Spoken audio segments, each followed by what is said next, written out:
Everyone and welcome back to my YouTube channel. और आज हम स्टार्ट करें आर्टिकल 178 ऑफ इंडियन कॉन्स्टिट्यूशन से। ठीक है, लास्ट में हमने 177 तक पढ़ा था, अब हम 178 स्टार्ट कर रहे हैं।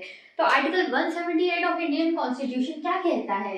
As soon as possible legislative assembly after the election has to choose two members of speaker and deputy speaker. देखो, जैसे लेजिस्लेटिव असेंबली के इलेक्शन खत्म होते हैं, गवर्नमेंट काम करने आती है और जैसे ही गवर्नमेंट पावर में आती है, तो सबसे पहले जो लेजिस्लेटिव असेंबली है उसके जो मेन हेड है उनका काम क्या होगा कि दो ऐसे लोगों को चुना जाए, ऐसे लोगों को चूज किया जाए जिनको अपॉइंट करा जाएगा as a speaker and as a deputy speaker of legislative assembly. अब इन लोगों को क्या है, at the time when office is vacant legislative assembly choose another member. अगर ऐसा होता है, जैसे ये दो लोग अपॉइंट अगर, ठीक है, अगर ये इनकी सीट वेकेंट है या फिर ये अपॉइंटमेंट प्रोसीजर अभी कंटिन्यू नहीं है, तो इनको अनदर मेंबर चूज किया जाएगा to play role as a speaker और deputy speaker of legislative assembly of a state. अब इसके बाद आर्टिकल 179 में क्या दे रखा है? If a person does not remain a member of अब देखो, इसमें है कि हट कैसे सकता है स्पीकर या फिर deputy speaker.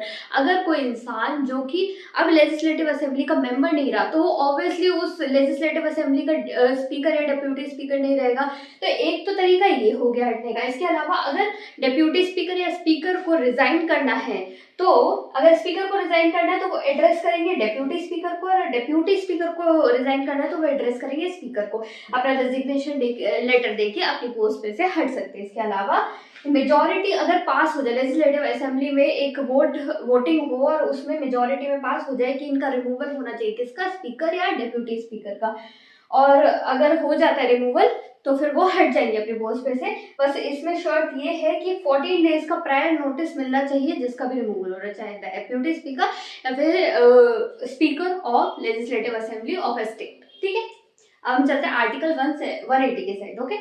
Okay, now we are reading article 180 and 181 of Indian constitution. और इसमें क्या बताया गया है वो देखते हैं।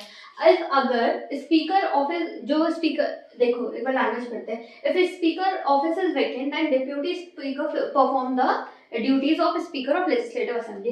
अगर स्पीकर का जो ऑफिस है वो वेकेंट है तो डेप्यूटी स्पीकर परफॉर्म करेंगे ड्यूटीज ऑफ स्पीकर। पर अगर डेप्यूटी स्पीकर का भी ऑफिस वेकेंट है तो कौन परफॉर्म करेंगे? A member of legislative assembly, जो कि अपॉइंट होएगा। कौन अपॉइंट करेगा? गवर्नर अपॉइंट करेंगे और वो परफॉर्म करेंगे duties of speaker as well as. अगर डिप्यूटी स्पीकर नहीं है तो उनकी भी ड्यूटीज को परफॉर्मेंस वही देंगे। कौन देंगे? A person appointed by the governor who is a member of legislative assembly. इसके बाद बात आती है आर्टिकल 181 ऑफ इंडियन कॉन्स्टिट्यूशन में बोला गया है कि resolution for removal of speaker और डेप्यूटी स्पीकर, अगर चाहे डिप्यूटी स्पीकर हो या फिर स्पीकर हो, अगर इनका रेजोल्यूशन पास हो गया है, ठीक है, या फिर रेजोल्यूशन आ गया है कि इनका रिमूवल होना है, तो then they will have participate and speak in the, जब भी कोई प्रोसीडिंग होगी तो ये पार्टिसिपेट कर सकते हैं। ठीक है, ये बोल सकते हैं, ये अपना, इनको जो 14 दिन का प्रायर नोटिस होता है उसमें भी ये अपने बात रख सकते हैं कि मैंने ये नहीं किया, या फिर अपने आप को प्रूव कर सकते हैं। इसके अलावा जब हम बात करें तो पार्टिसिपेट कर सकते हैं प्रोसीडिंग में, स्पीक बोल भी सकते हैं प्रोसीडिंग में, एज वेल एज ये वोट भी कर सकते हैं। पर वोट ये करेंगे फर्स्ट इंस्टेंस में। अगर अगली बार जब इक्वालिटी वोट्स आ गए कि 50-50 वोट्स आ गए, तो फिर ये अगली बार वोटिंग नहीं करेंगे। और अगर इनके अगेंस्ट आ जाता है 49 और 50, तो अगेंस्ट आ जाता है तो रिमूव हो जाएंगे। अगर नहीं आता है तो ये स्पीकर ऑफ लोकसभा या फिर deputy speaker of legislative assembly या फिर deputy speaker of legislative assembly में कंटिन्यू करेंगे। ठीक है, that's all for article 180 and 181 of Indian constitution. अब चलते हैं 182 एंड 183 के साइड। अब हम पढ़ रहे हैं article 182 and 183 of Indian constitution. तो जो 180 और 181 कॉन्स्टिट्यूशन था वो लेजिस्लेटिव असेंबली से रिलेटेड था।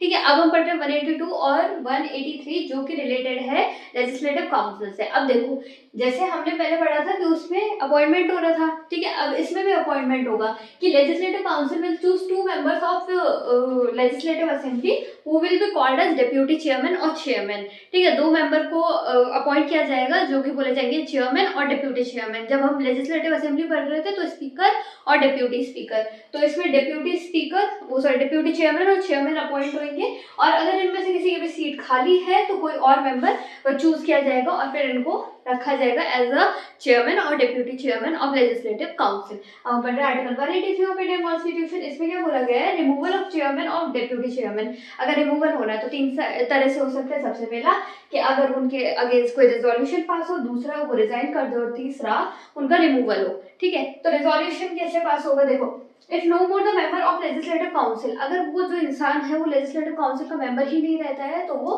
उस पोस्ट पे से हट जाएंगे।